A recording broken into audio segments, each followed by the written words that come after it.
o registro histórico, ele é bastante falho nessa parte. Em primeiro lugar, que ele é incompleto. Houve queima de arquivos após a abolição da escravatura, e nós temos apenas dados para 1,3 milhões de escravos, quando provavelmente vieram mais de 4 milhões no Brasil. Segundo, que os portos de saída não são representativos, porque às vezes estava marcado como Cabinda como porto de saída, mas as pessoas que saíam de Cabinda podiam ter sido aprisionadas num território relativamente amplo da África. Em terceiro lugar, a partir do momento em que o tráfico terminou em 1850, houve migrações internas muito grandes e houve uma mistura tremenda. Principalmente porque o que estava acontecendo é que a indústria de cacau e do algodão no Nordeste começou a ficar mais deprimida e a indústria de ouro em Minas, primeiro, e depois, mais tarde, a indústria do café em São Paulo, no interior do Rio de Janeiro, estavam explodindo. Então, vieram muitos escravos e houve uma mistura tremenda. Então, agora nós podemos usar uma metodologia de mistura só para calcular as várias regiões do Brasil quanto à origem da Ásia, da África Central, Ocidental ou Sudeste africano. Então, nos pretos de São Paulo, aqui são dois métodos de estimativa, você vê que os resultados, um é um método bayesiano, o outro é um método dos momentos, você vê que os resultados são bastante próximos dos dois métodos, mais ou menos 52% dos escravos de São Paulo teriam vindo da África Central e mais ou menos 34% da África Ocidental e 14% do Sudeste. Quando a gente vem aqui para o Rio de Janeiro, os dados são relativamente próximos aos de São Paulo, um pouco mais da África Central, um pouco menos da África Ocidental, provavelmente porque eles receberam menos escravos por migrações internas do Nordeste, onde a contribuição da África Ocidental era maior, e se a gente vem aqui em Salvador, vocês veem que a contribuição da África Ocidental é máxima em Salvador, como esperado. Próximo, por favor.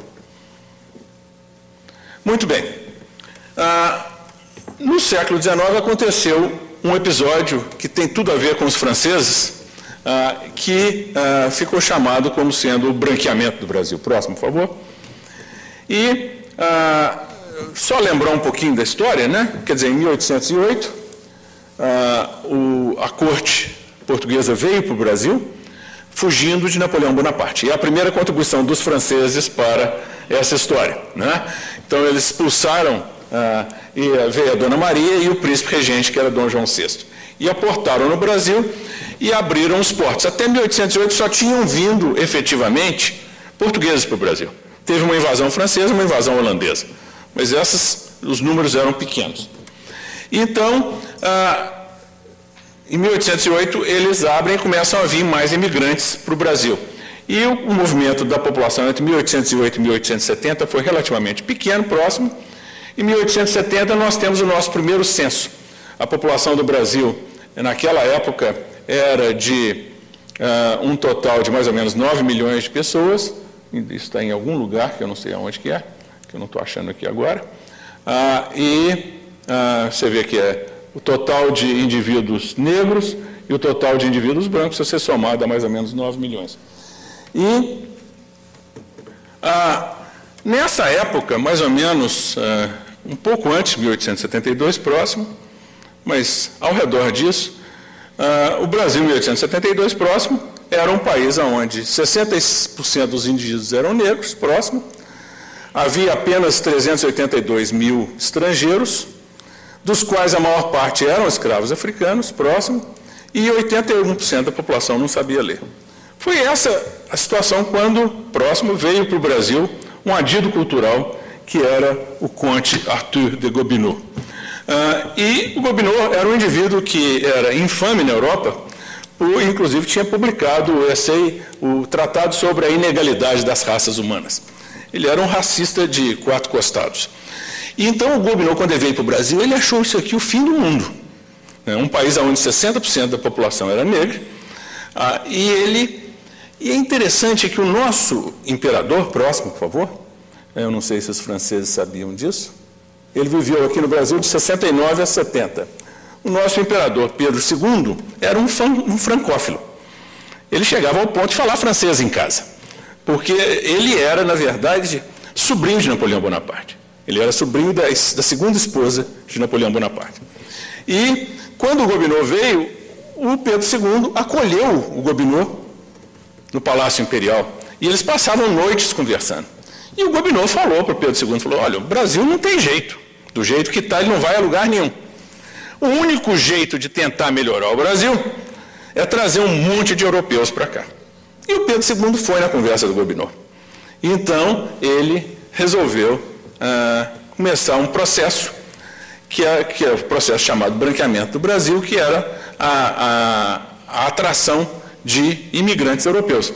E nos próximos 100 anos, vieram mais ou menos 6 milhões de europeus para o Brasil, com o predomínio dos italianos. Próximo, por favor.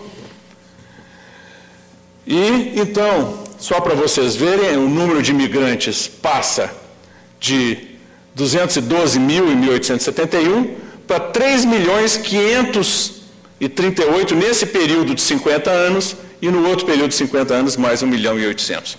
Então, vieram europeus aos borbotões. Próximo, por favor.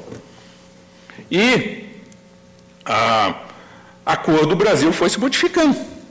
Não tão rapidamente, feito o Gobineau e outros racistas esperavam que ocorresse, mas em 1872, dos 9 milhões de brasileiros, mais ou menos 2 milhões eram pretos e 4 milhões seriam pardos.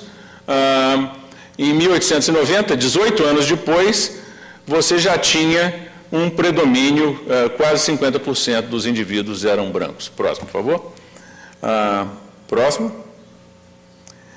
Muito bem. Isso aqui é um quadro de qualidade artística muito discutível. Esse quadro está aqui na Galeria Nacional, de um pintor espanhol chamado Modesto Brocos y Gomes, que se radicou no Brasil. E eu acho um quadro horroroso, mas esse quadro se tornou emblemático do novo Brasil. Então, esse é o emblema do branqueamento do Brasil. E o que ele mostra? Esse quadro chama-se A Redenção de Cã. Eu não vou entrar na história de por que ele chama isso, mas você vê uma avó preta agradecendo a Deus que a filha parda, que casou-se com um indivíduo provavelmente de origem mediterrânea, teve uma filhinha branca. Então, esse quadro passou a representar o branqueamento do Brasil em 3 gerações. E um antropólogo aqui do Rio de Janeiro, do Museu Nacional, o Lacerda, levou esse quadro no Congresso Mundial de Raças, em 1911, na Europa, como mostrando que em 3 gerações você poderia branquear o Brasil. Agora, se você olhar a estrutura desse quadro, que é uma estrutura muito insidiosa, ele é um quadro que parece um presépio. Ele parece uma Madonna e criança. O centro do quadro é o bebezinho, é o Jesus Cristo. Aqui está a Nossa Senhora. E aqui está Santana, que era a mãe de Nossa Senhora. E aqui o José. Então, na verdade, esse é o quadro que mostra o nascimento de uma criança branca, que é uma criança sagrada, e é o quadro, de uma certa maneira, simbólico do nascimento do novo Brasil, que era um Brasil branco, a partir das suas raízes negras.